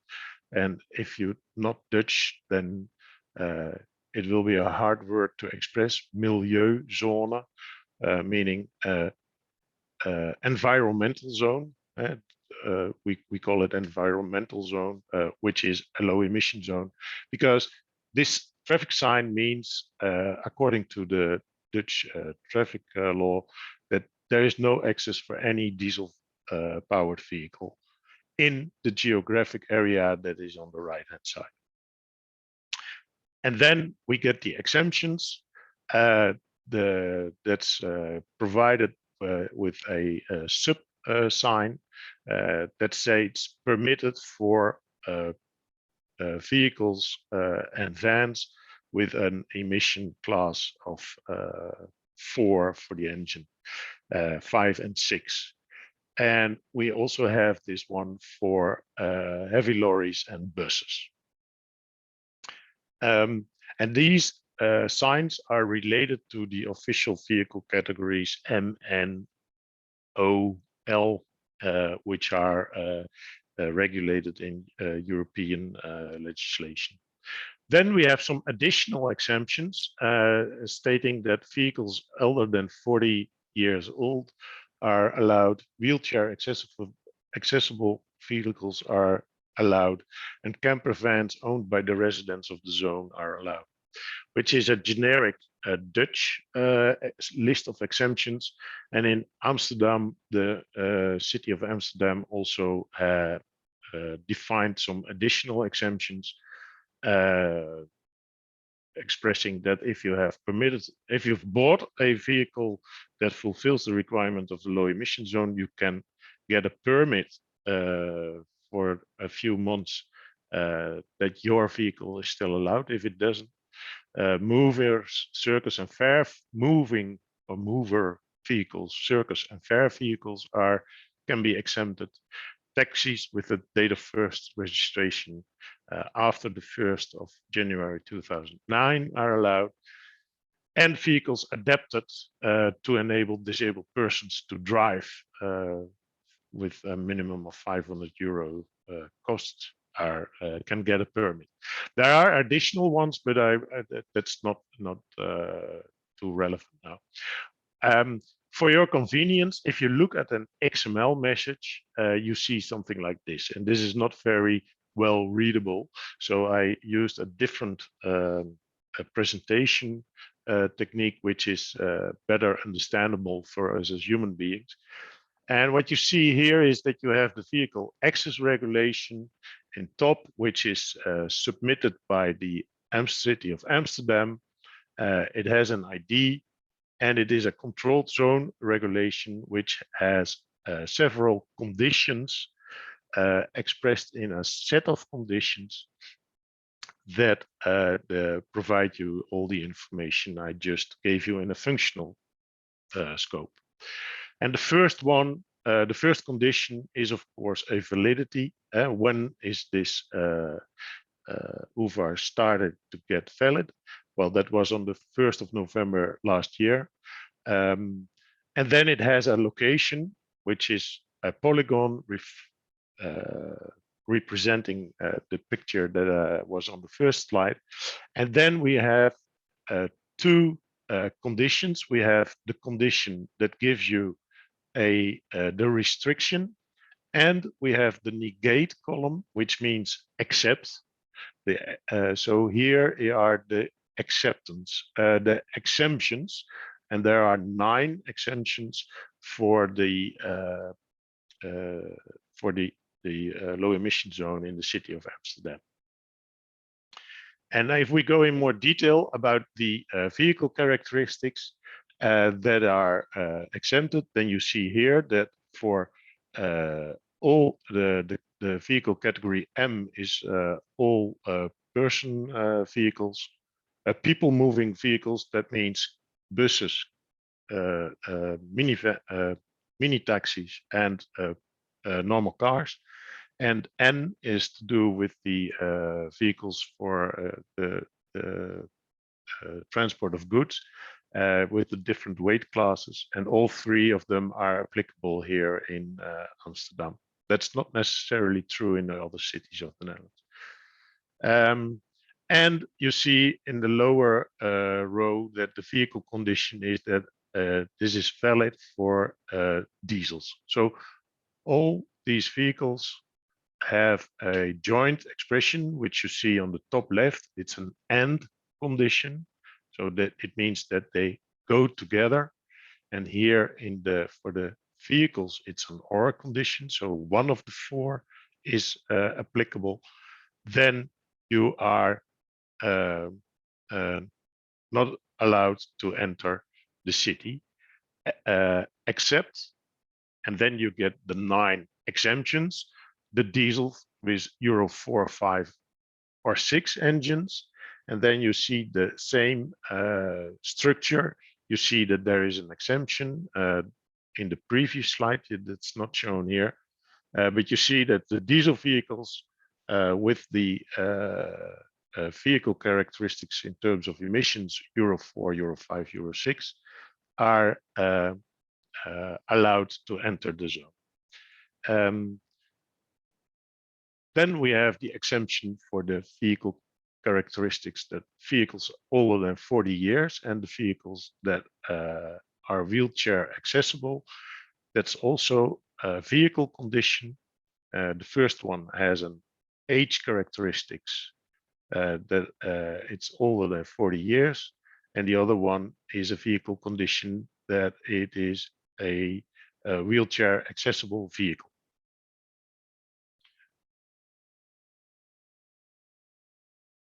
Here we have the motor vans for the permanent resident that is exempted. You can see that on the right hand side, and it's again a combined condition set. And then we have a exemption based on a permit, and in this situation it's a non-codable exemption, which means that we say, okay, where there the condition set is telling you that it is an and condition, so both conditions are applicable, and the second line tells you it's a permit condition, and it tells you where the permit can be found, what the maximum duration of the permit could be, that's 12 months in this case, and whether there's an amount due for the permit to be procured. But the condition itself is not encodable by the model, and these are the local details that are so specifically local policy and local decisions that it is simply not feasible to cover this by the model itself. And this one tells you that if you've ordered a zero emission vehicle that is not delivered yet, you can apply for a temporary permit to enter the low emission zone for 1 year maximum, and you have to prove that, etc. But that's this is a good example of a condition that is not modeled yet, or will not be modeled at all, but you still are able to deliver this type of information to the service providers. That was about the low emission zone. Then we have limited traffic zones, and they are more functionally, they are more complex. In the data itself, they are not so complex, and that was a very pleasant conclusion of the effort that we did.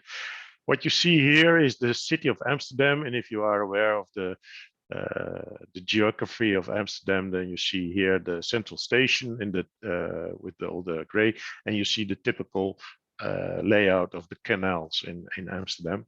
And this pink area is the real old city center, where several zones are defined for managing the accessibility of that particular zone or combination of zones with regard to the accessibility of vehicles in general. And we have zones. We have a zone that states, well, it's only on Thursday to Sunday between 10 o'clock in the evening and 6 in the morning. It's only accessible by permit holders. Then we have the one that it is closed for all traffic except for loading and unloading of cargo between 7 and 10 in the morning. We also have one that it is only accessible for registered vehicles of residents between 8 and 7 in the, on a day, and no restrictions outside that time window. We've gone through a thorough analysis of how you encode this kind of messages, and actually with the discussions with the service providers, they came to the conclusion that each condition should be modeled separately, and it should have its own spatial location where this specific regulation applies. And well, in this situation, any vehicle is applicable, meaning any 4-wheel or more equipped vehicle.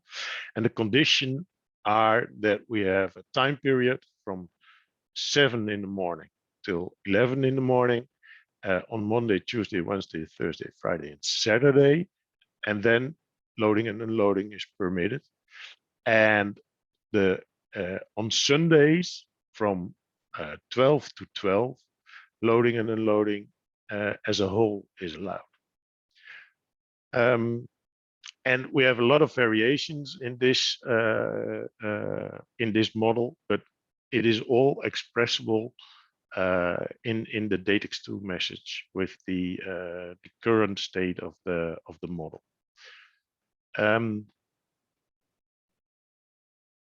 Well, what are we doing now?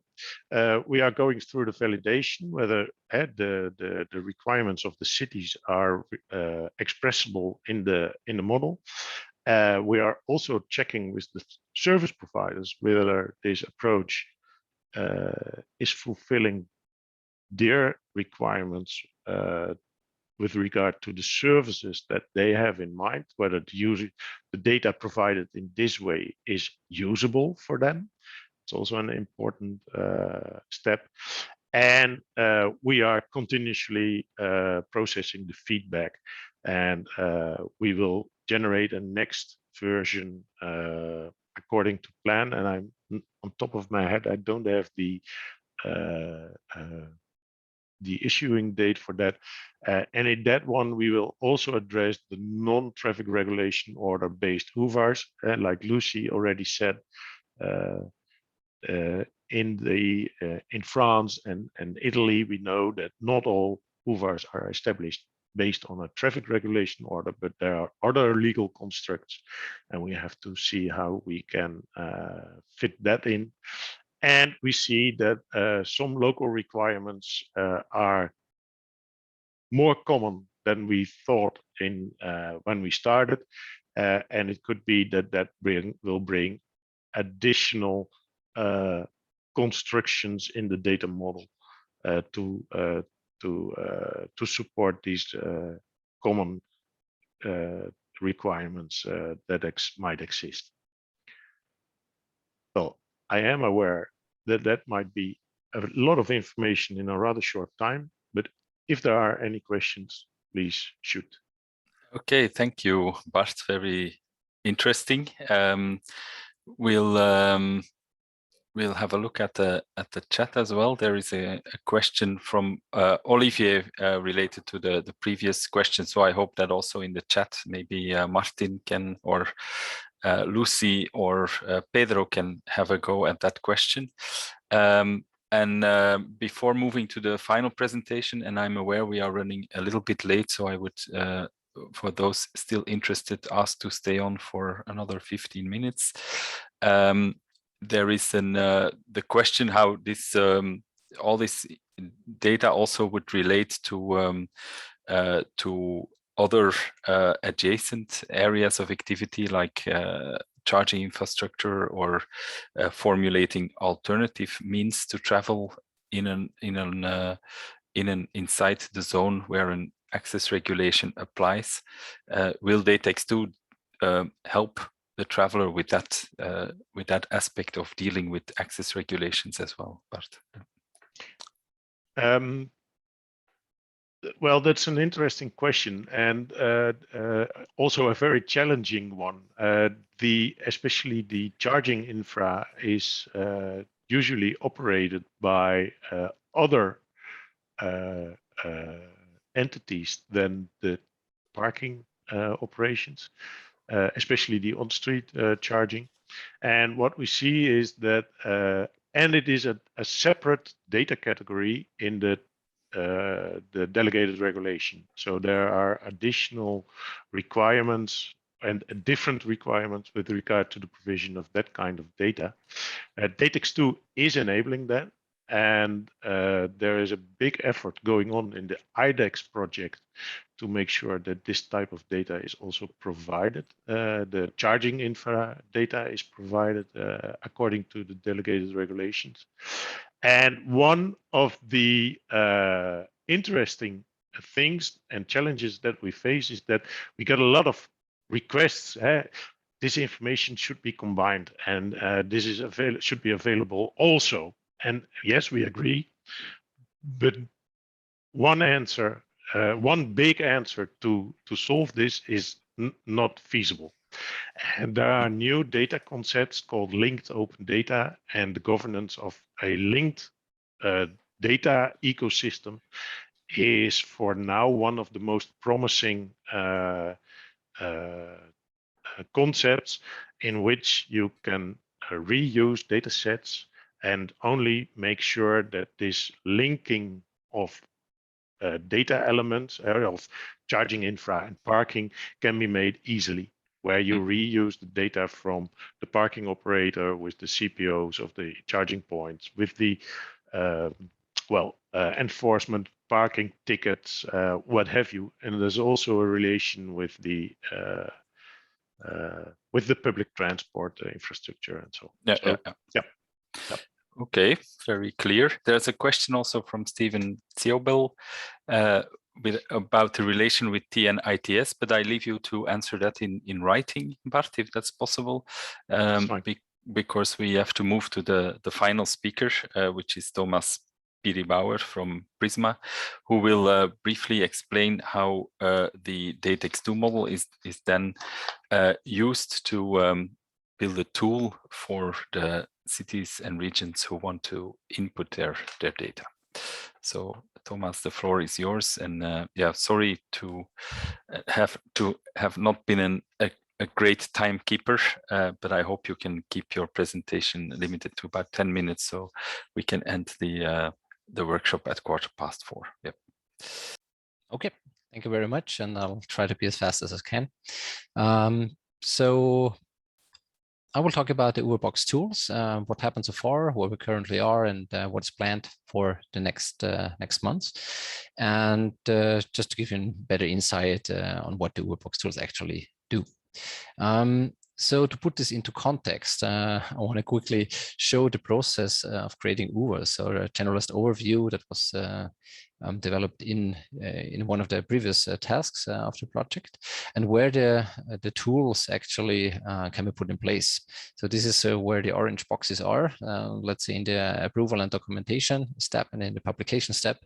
So the incorporation of the regulations into a software system as a basis for digital publication, and then to publish via information channels such as websites, etc. So we already heard a lot about the main benefits, but just to sum up, I've listed them here, what actually the objectives or the benefits of the tools are or should be. So to support and of course ease the process of defining the UVARs for the competent authorities, so to facilitate digitalization, standardization, with using data standards like DATEX II or other standards like web map services to display the UVARs, and by that to support the usage of these UVARs by service providers, and in the end to get them to the road user. And of course, as the last point here, the availability as an open source tool should be as well a big benefit of the software, so it can be extended and reused.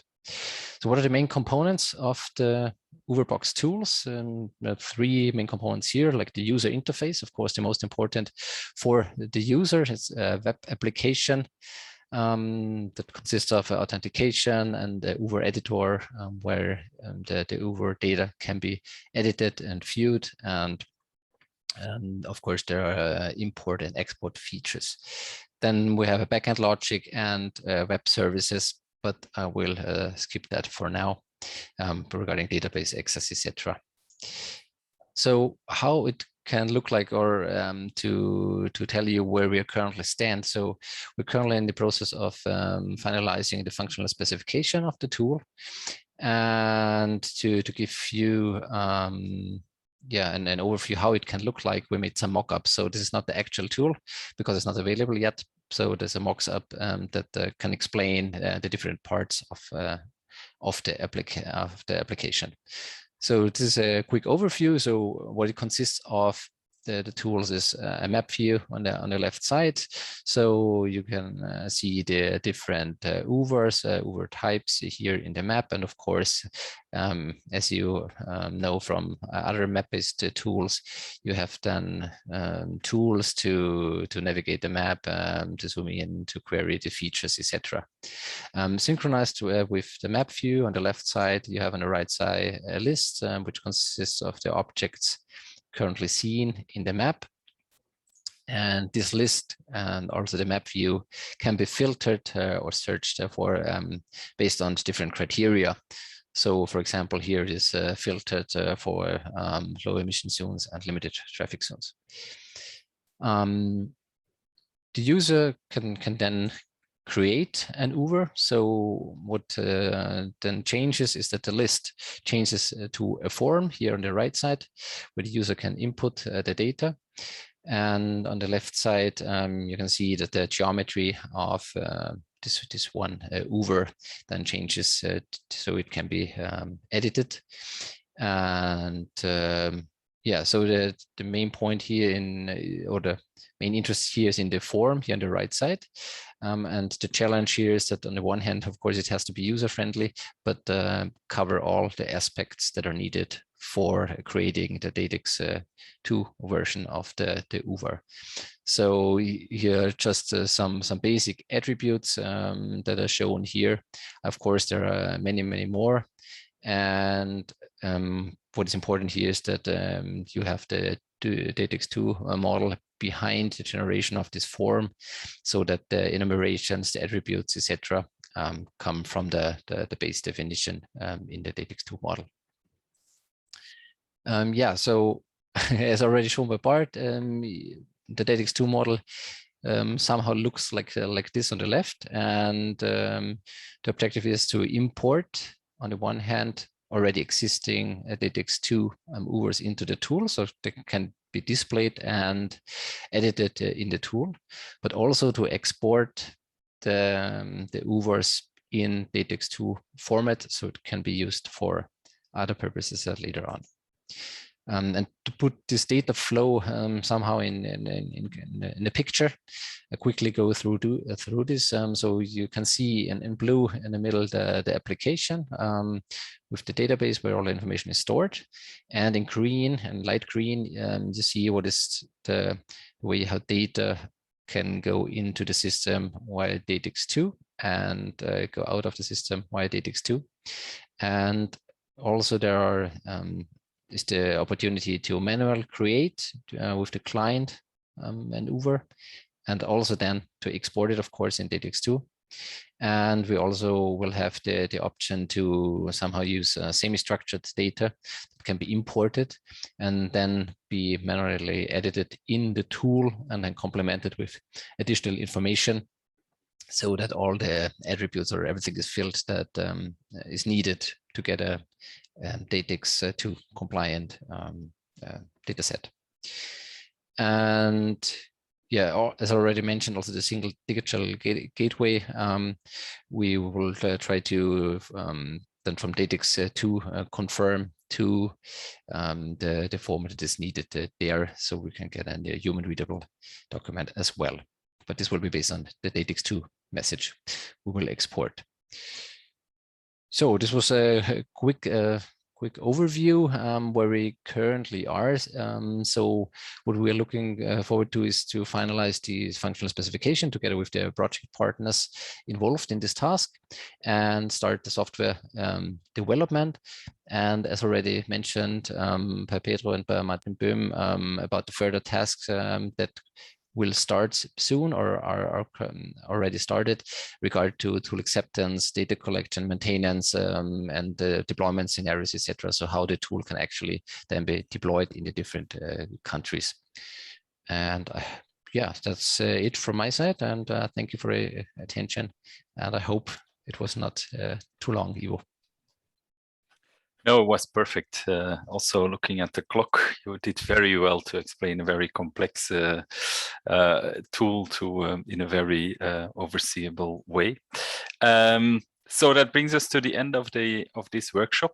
I think you are now aware of where we are with UVAR Box. You have seen our state-of-the-art activity. You have seen the activities we deploy in a number of member states. The DATEX II profile that has been established and the way we translate that into a tool. So the next year, next months will be crucial to get this out to cities we are working with and other governance levels that are involved also in deploying these the access regulations. So it's been a lot of information. This will also be conveyed again to you by means of sharing the presentations that you have seen.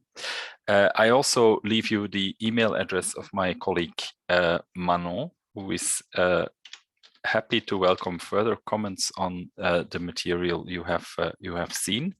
As said, some of these elements are a bit technical, so it's and you might communicate these also to the communities you are active in with regards to data, transport data, for instance. So take your time to look into that, and maybe by the end of the month come back with comments for Manon. As a final comment, I would also leave it remind you of the question of the Commission, who has said they would be happy to welcome comments on the delegated regulation for real-time travel information, which will be issued in the coming days. So you find on the slide the next steps for our project. You can follow that also at the uvarbox.eu website. We are working on the tools specifications. We are also working on UVAR processes to be laid down in a deliverable, and we'll start the training on the tools in the first quarter of 2022. We'll also have an hackathon, probably in cooperation with the new UVAR Box, the UVAR project, to see how data can be used in applications. So that's it for now. I will leave you with a final goodbye, and I'm off for my first business trip since long, so I'm very excited about that. I hope you have a pleasant evening too. See you later, and thanks Manon for preparing, and thanks to all the speakers for doing a great job at bringing this complex content to the to our audiences. Bye. Bye. Thank you, Ivo. Thank you all. Goodbye. Bye, everyone. Thank you. Bye, everyone. Goodbye.